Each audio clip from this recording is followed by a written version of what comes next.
Here, transcribed, is another in NBC's great parade of new shows.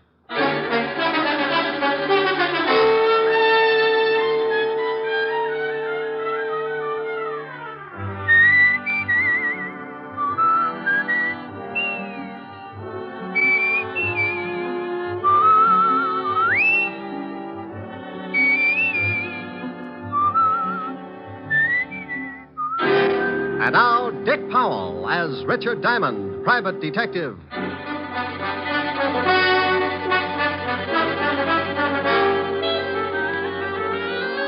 Hello there, this is Diamond. If you happen to wake up some morning and spot something walking in front of your house and it looks like Santa Claus with jaundice, don't turn the hose on him. He's not on fire. He's just wearing the newest thing in men's fashions. They call it the bold look. And it's supposed to be the masculine answer to Dior's new look for women. It's an answer, all right. Like walking up to your best girlfriend and slashing her down the middle with a broadsword. Now, if you haven't seen it yet, just close your eyes and try and picture yourself in the bold look. Imagine walking down Fifth Avenue, very casual, decked out in a new, bright purple, non-shrinking suit, pastel shirt, yellow maybe, hand-painted tie, and argyle socks. Got it? What do you think? Pretty bad.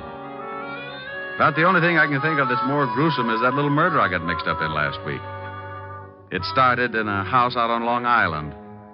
A guy named Harry Baker was getting involved with his private secretary. Here are the papers you wanted, Mr. Baker. Oh, thank you, Connie.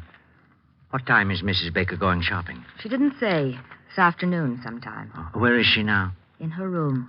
Come here, Connie. Harry, no. Supposing she comes down. I didn't see you last night. I missed you. I got hold of the man you wanted. His name's Nat Fox. He wants $500 for the job. Oh? Well, what's the matter? That's what you wanted, wasn't it?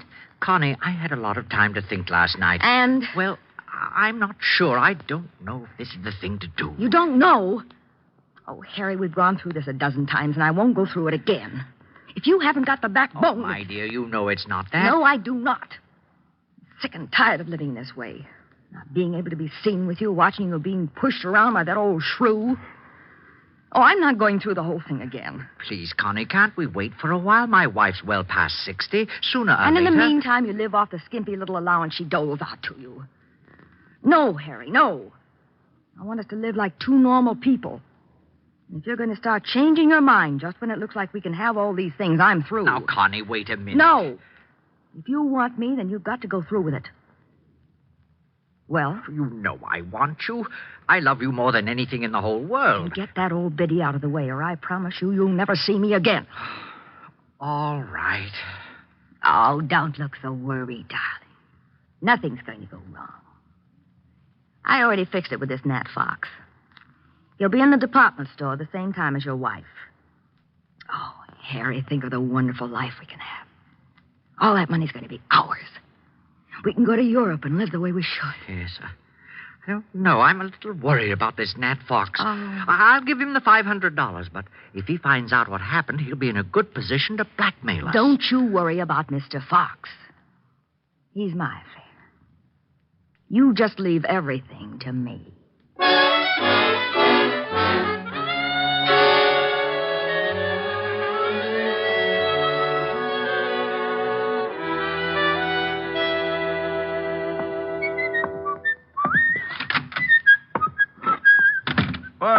Well. Hello, Otis. What do you want, Diamond? I thought I'd drop in and see the lieutenant. Aren't you glad? You want me to make you feel good, or do you want the horrible truth? The truth, Otis. I'll steel myself. You turn my stomach. I couldn't without a bulldozer. Very funny. When are you going to go on a diet, Sergeant? Huh? You're beginning to look like Dumbo with a goiter. Hello, Walt. Oh, no.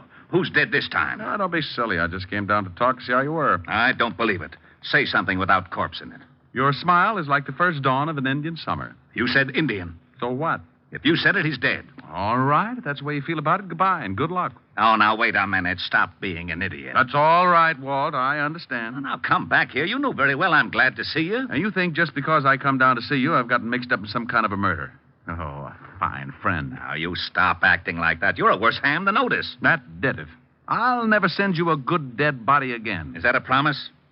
Is what a promise? That you'll never send me a good dead body again? Oh, want me to break the law, huh? Hold out police evidence. Of course not. You know I was only kidding. Just like the police force, making fun of a corpse. I have never made fun of a corpse. So that's what's the matter. What?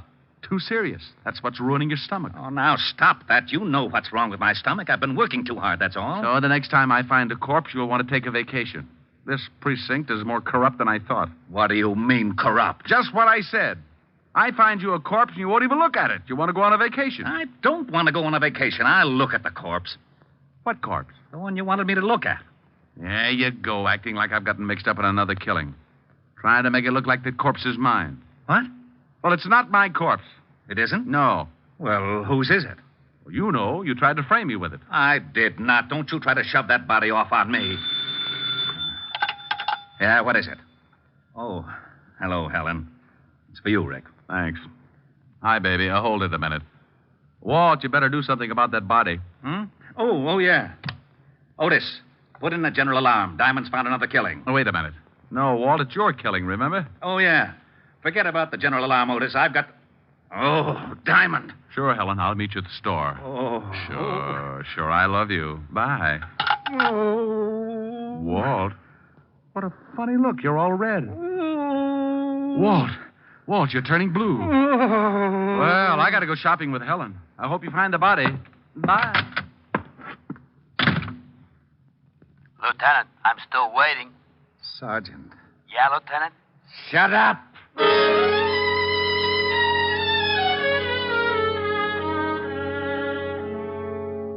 I don't know why I do that to Walt, but I always get such a kick out of tying him up in knots.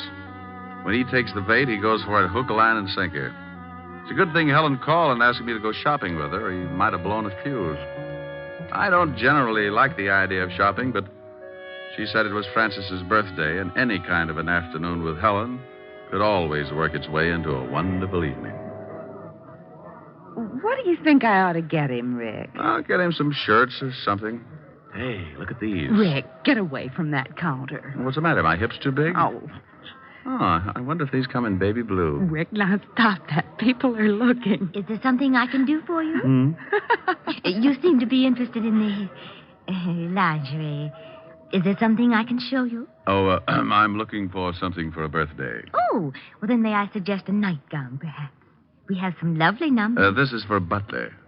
A butler? Yes. Oh, then you were thinking of getting something for the lady, too. No. Just seeing whether the baby blue went with my eyes. Well, really? Oh, come on, Helen. Rick, she must think you're crazy. 5 minutes more, and there wouldn't have been the slightest doubt. This is fun. Rick, that woman. What woman? The elderly one over there with the mink stove. Oh, yeah. I just saw her put a box of stockings in her purse without anyone seeing her. You saw it? Yes, but the clerk didn't. And she left the counter without paying. I know. You know? Oh, sure. I spotted her 5 minutes ago. Not a very good shoplifter. That's stealing. Shouldn't we tell the manager or something? Oh, the store detectives are sure to have her spotted. Why don't they arrest her? Point of law, baby. They can't put the arm on her until she steps out of the store. Now, look. She's going out the front door. Just watch. She's out. She's just standing there on the sidewalk. Oh, that's funny. They must have spotted her. She was too careless. Look, that big car is pulling up and she's getting in. They're driving off. Well, maybe the store dicks were looking out the window. Well, I'm going to tell that clerk. I remember her description. Oh, now, Clerk! Helen. Yes? Oh, did your husband decide that they did go with his baby blue eyes? He's not my husband, and that's not why I called you. She thinks yellow goes with my complexion better. Oh, yes. Now, stop it, Rick. That woman who was just at your counter. Which one? We've only had about 600 this morning. Now, don't be flip with me. The elderly woman who was just here looking at the stockings. The one with the beautiful mink stove. It was beautiful, wasn't it? Then you noticed her. Of course. That was Mrs. Baker, one of our best customers. Well, Mrs. Baker is a shoplifter. Oh, you must be mistaken. I tell you, I saw her steal some stockings. I tell you, you are mistaken. Oh, now, look. I was going to stay out of this, but what Miss Asher says is true. I saw her, too. Miss Asher? Yes. Oh, you have an account with us, don't you, Miss Asher? Until you started telling me I was mistaken about that woman. Oh, just one moment. Oh, Mr. Pennywig? Mr. Pennywig. What are you doing? I'm calling the manager. The manager? Yes, Miss Asher. I would prefer to have him explain it to you. Yes, Miss Phillips. What is it? Well, I'll tell you what it is. Don't ever put Miss Phillips in the toy department. She's so nearsighted, she's liable to think the electric train is the 8th Avenue subway and climb on it at 5 o'clock. I beg your pardon? Mr. Pennywig, this is Miss Helen Asher. Oh, how do you do, Miss Asher? I heard a lot about you. You're going to hear a lot more. Oh, is something wrong? Yes. Yes, something is wrong. Miss Asher here spotted a woman stealing some stockings, and when she reported it to your clerk here, she said she was crazy. I saw it, too. Is this true, Miss Phillips? Yes, sir. It was Mrs. Lillian Baker. Oh. I was just trying to do the store a favor, but since you don't seem to think that the customer means anything around here, I'll see that my account is closed out. Oh, now, just one moment, Miss Asher. May I talk with you in private? I don't see why. Come on, baby. I know a joint on Broadway where we can get things without the lip that goes with it. Come on. Oh, please, Miss Asher. It's about the shoplifter, Mrs. Lillian Baker. You can tell me right here. I must rely on your integrity to keep this a secret. You see, we know that Mrs. Baker stole those stockings. She steals something nearly every day. What? She's very wealthy, very eccentric, and very much a kleptomaniac. Oh. Her husband handles all her affairs, and he's instructed us to watch her and send him the bills for the goods she steals. Oh. Well, can't you break her of the habit? Her husband must lock his pants in the family vault every night. Yes. She's under a doctor's care, and he advises letting her continue, but without her knowing that anyone else has found out her secret. She's quite old, you see, and her husband assures us that discovery might be very disastrous. Oh, I see. Well, I'm very sorry. I didn't know. Well, I'm not. This pixie behind all the unmentionables can get a person steamed up enough to cause a minor explosion. I was just doing my duty, sir. Mr. Pennywig. Mr. Pennywig. Now what? Yes, what is it? Oh, Mr. Pennywig, we've had a jewel robbery. What? Yes, sir. 3 of our most priceless gems are missing. Oh, dear. Mrs. Baker? I don't know, sir. We watch her very closely when she's looking at jewelry. But 5 minutes after she'd gone, we discovered the loss. Was it of any consequence? Was it? $300,000 worth? Oh, Lord. Hey, wait a minute. Who else was in the jewelry department? Oh, several people. I'm so upset. Take a look over there. Where? Over there. The man in the wide pinstripe near the linen counter. Excuse me, I've got to go call Mr. Baker. Now, wait a minute. Yes? Maybe Mrs. Baker didn't lift those rocks. That man over there, was he in the jewelry department? Why, come to think of it, yes. Oh. Now, wait here. Rick! Hello, Nat. Hey, what are you doing? Now, take it easy. I just want to see what you got in your pockets. Well, Richard Diamond. You must think you're still on the force. Someone just lifted some stones out of the jewelry department. You still in the racket? In a store like this? Are you crazy? No, but I thought maybe you were. Now, let's see your pockets. You ain't no cop. Go on and peddle your papers. You look pretty silly with a broken arm. Okay, you don't have to get rough. I'm clean. Now, well, that's better. Now, turn them inside out. Hey, what's going on here? Now, meet Nat Fox, one of the better-known jewel thieves. Yes. He was in the shop about the time Mrs. Baker was. Oh, I've quit the rackets. I just like to look now and then. Oh. Well, at least he hasn't got them on him. Oh. Now, what have we here? Gum wrappers. I like to chew gum. Ah, well, you chew a lot of it. Better call the law, Mr. Pennywig. Well, if you say right away. Go to the devil. What? Rick! He's getting away. Stop him. Oh, relax. We can always pick him up. I want to take a look at your jewelry department. Nat Fox didn't have the jewels on him, but as he did have a lot of gum wrappers, the first thing I wanted to do was to case everything in the jewelry department. It was an old stunt. The thief chews a lot of gum, palms some jewels, and sticks them in the gum. Then he sticks the gum under something, and a Confederate comes along later and scoops it up. If the thief gets spotted at the scene, he's clean, just like Fox was when I searched him. Well, I looked under everything, on everything, in everything. There was a lot of gum, all right, but no jewels in any of it. Rick, couldn't someone have picked it up already? Well, that's the only thing I can come up with, unless this Mrs. Baker really did steal them. Well, the police will be here in a few minutes. So, clerk. Yes, sir? Can you remember who was in the jewelry department when you discovered the jewels were missing? Well, this Mr. Fox and Mrs. Baker had already left. But I believe there were several women. Yes, there weren't any men, just several women. Uh-huh. Well, thank you. Come on, Helen. The robbery detail can take it from here. Well, thank you very much for your help, Mr. Diamond. Oh, where can the police get in touch with you if they want to ask any questions? They know me. And if you ever need any guidance, just look me up in the book on the private detective. Can't miss it. The one with the biggest ad.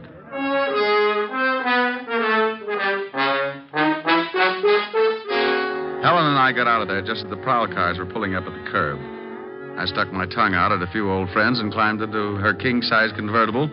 We took a couple of turns around Central Park, and she dropped me off at the 5th Precinct in my dear old buddy, Lieutenant Levinson. Don't you dear old buddy me. You get out of here. Temper. I will not be subjected to any more of your fiendish humor.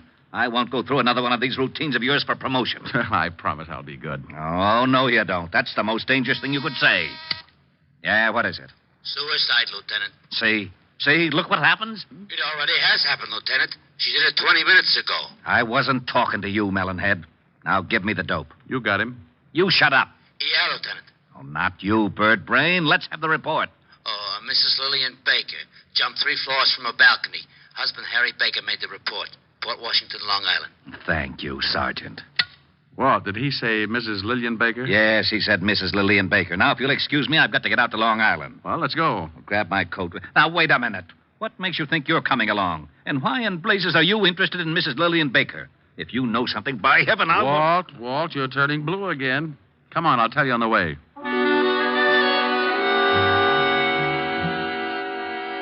I briefed Walt on what had happened back at the store when Helen and I saw Mrs. Lillian Baker lift the hosiery. We reached the Baker estate about 3 o'clock in the afternoon and drove up a long circular driveway to the big house. The husband, Mr. Harry Baker, met us at the door. Oh, please come in, gentlemen. Thanks. You'll have to forgive me, gentlemen, but I'm still a little upset. My wife was a sick woman, but I never expected her to do anything like this. Where's the body? Out in the garden. Right this way. Have you any idea why your wife committed suicide, Mr. Baker? Oh, yes. There's the body. You don't mind if I go back inside, do you? I want to ask you some questions, then you can. I understand that your wife was a kleptomaniac. Is that right, Mr. Baker? Why, yes. How did you know? Mr. Diamond here saw her steal something from the store today. You mean the jewels? No, I mean the stockings. Did she steal the jewels? Why, yes. I found them under her mattress after the store called and told me of the loss. She was a sick woman. She's been stealing things for years, but she didn't think anyone knew about it. I had an arrangement with the stores that I could take care of all the things she took, but those jewels were too much. I had to confront her with the evidence. And she broke down completely when she discovered we knew her secret. Harry. Oh. Wow. This is my private secretary, Lieutenant Levinson. Richard Diamond. Oh, Miss Constance Loring, Lieutenant Levinson, Mr. Diamond. How do you do? Well, pretty good. I'd like to tell you about it sometime. Don't dead bodies make you a little nervous, Miss Loring? What? Miss Loring was here when my wife jumped. She's already gotten over the initial shock. Oh. She's been in the library calling some of my firms to tell them I won't be at work for a while. How long has she been here? Why, all afternoon she's been taking some dictation. With her hat on? Oh, well, you see. Forget it. Tell me, did your wife jump from that balcony, Mr. Baker? Yes. 3 floors. About a 4-foot railing around the balcony. If you think that there's been any foul play, you can check with her doctor. He'll tell you she could easily take her own life if her secret was discovered. I'd like to talk to him. What's his number? Evergreen 54469. Dr. Leonard Bischoff. Thanks. While you're calling him, Rick, I'd like to see those stolen jewels, Mr. Baker. Certainly. Right this way. Phone's right over there on the stand, Mr. Diamond. Would you open the safe for the lieutenant, Connie? Mr. Loring?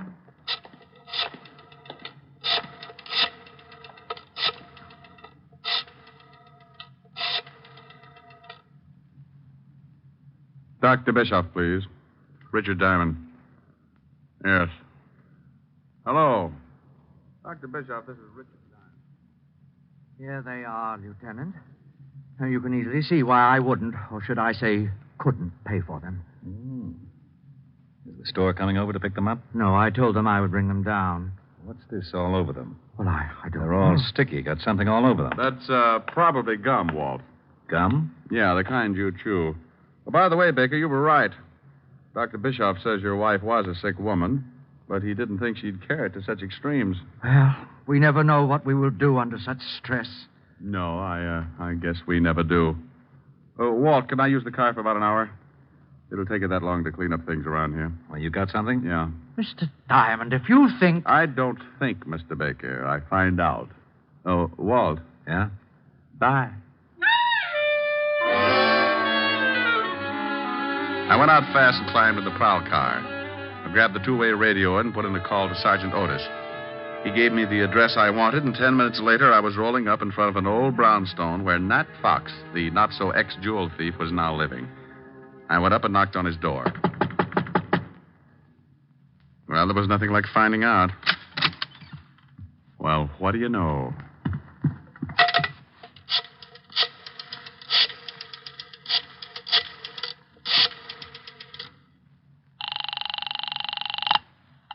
Mr. Baker's residence. Let me speak to Lieutenant Levinson, dear. He's right here.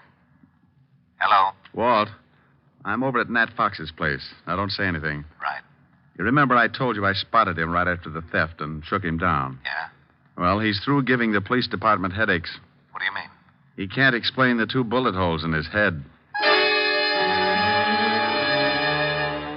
I called the station and had them send over the wagon, then I took off for the department store. I was sure that Mrs. Baker hadn't jumped, and I was pretty certain that whoever had knocked off Nat Fox was in on the Baker killing. Oh, hello again, Mr. Diamond. Have you heard we found out who stole those jewels? Nat Fox? Why, no, it was Mrs. Baker after all. Mr. Baker called us back and said that he'd found the stones. Oh, well, that's dandy. Well, I'm going to take your clerk who was in the shop at the time of the robbery. Take him? Yes, I want him to identify someone. I'll have him back in about an hour. Oh, well, I suppose it'll be all right. George? Yes, sir? I want you to go along with Mr. Diamond here. He wants you to identify someone. It's official, I guess. It's official, all right. When you point out a thief and a killer, it's always official.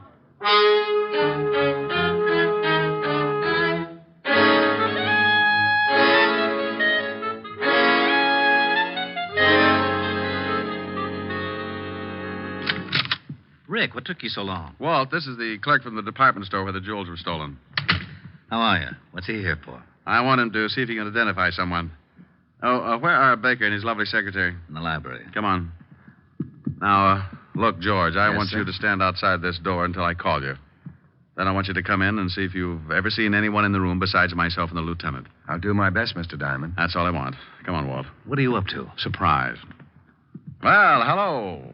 Why, hello, Mr. Diamond. Come in. Thanks. How are you, Connie? I see you've taken off your hat. You're very observing. I sure am. Why did you kill your wife, Mr. Baker? What? All right, I'll word it a little different. Mr. Baker, why did you kill your wife? Are you insane? Everybody asks me that. Maybe I should say a good doctor. Maybe you should. Like Dr. Bischoff, maybe? He's the best in town. Mr. Diamond, you're being ridiculous. I was with Mr. Baker when his wife jumped. You shouldn't have said that. Makes you an accessory. What do you mean? I mean, you're lying if you try and tell me Mrs. Baker wasn't killed. She jumped. Over a 4-foot railing? Yeah. What are you getting at? How old was your wife, Mr. Baker? Oh, close to 70. Why? Pretty good health physically? Why, yes, of course. You say you were in the house and neither one of you gave Mrs. Baker a push off that balcony, Connie? Of course. Are you sure you weren't out putting 2 bullets in a cheap thug named Nat Fox? I don't know what you're talking about. Rick, what is this?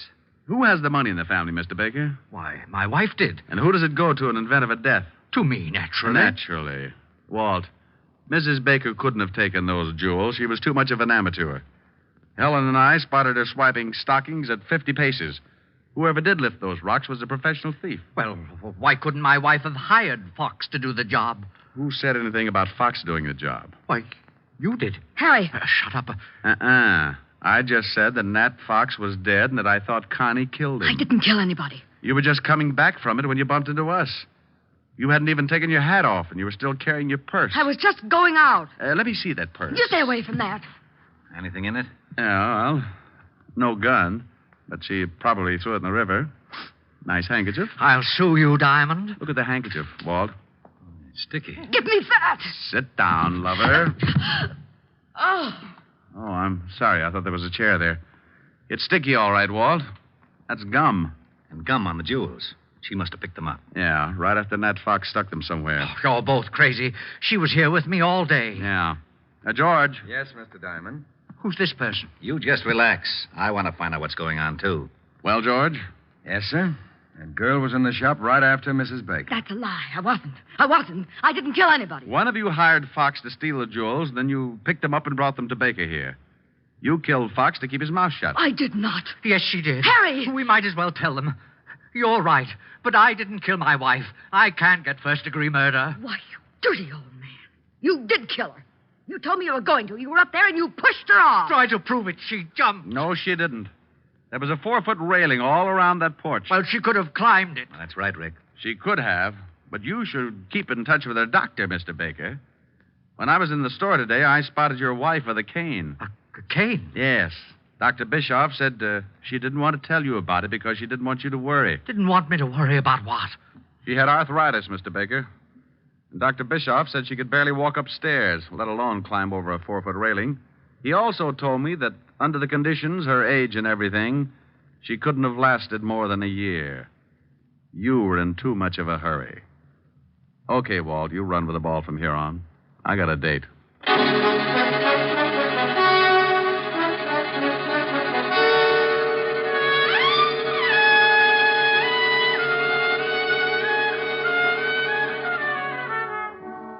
Rick, Hmm? you didn't tell me what you did after you left me this afternoon. Oh, I just fooled around with Walt for a while to kill the time.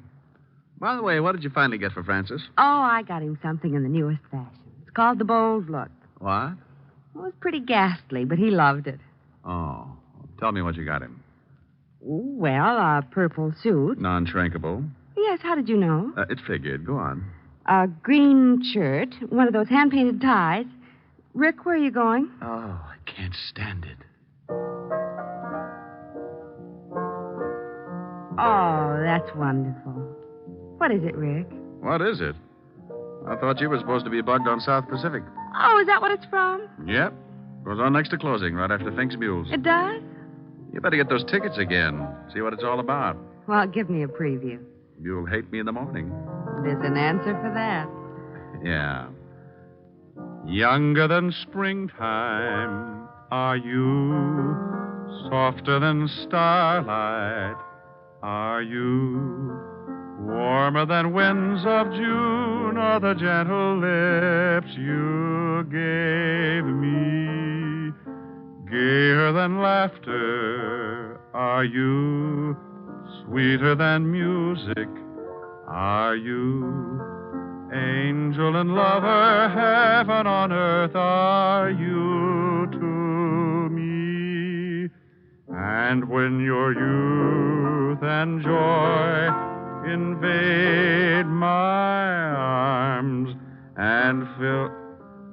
Hey, what's that? What? That standing in the corner. Oh, Francis. That's Francis, Rick. What are the odds? Oh, yes, sir. It's me. Now, Rick, be careful what you say. That's the new Bold Look. Well, turn it off. It's getting bilious. Don't you like it, sir? Now, Rick. No. Well, Francis, I think it's... yes, it certainly is. I think it's rather gay, don't you, sir? The gayest. Oh, my goodness, I forgot something. Does it look like a stomach pump? Forgot something? Yes, miss. The outfit wouldn't be complete without them. Well, hurry up. I'm going to black out any minute. What did you forget, Francis? The spats. Spats? Yes, sir. Seersucker spats. And they were lovely.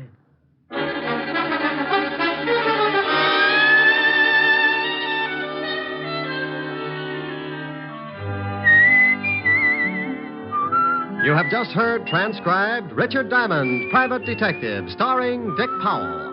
Helen was played by Virginia Gregg, Lieutenant Levinson by Ed Begley. Also in our cast were Wilms Herbert, Lorene Tuttle, Joseph Kearns, Peter Leeds, and Joe Forte. Music was under the direction of Frank Worth. Richard Diamond is written by Blake Edwards. Dick Powell soon will be seen in the screen version of the best-selling novel, Mrs. Mike. Now, this is Eddie King inviting you to be with us again at the same time next week when we will again bring you Dick Powell as Richard Diamond, Private Detective.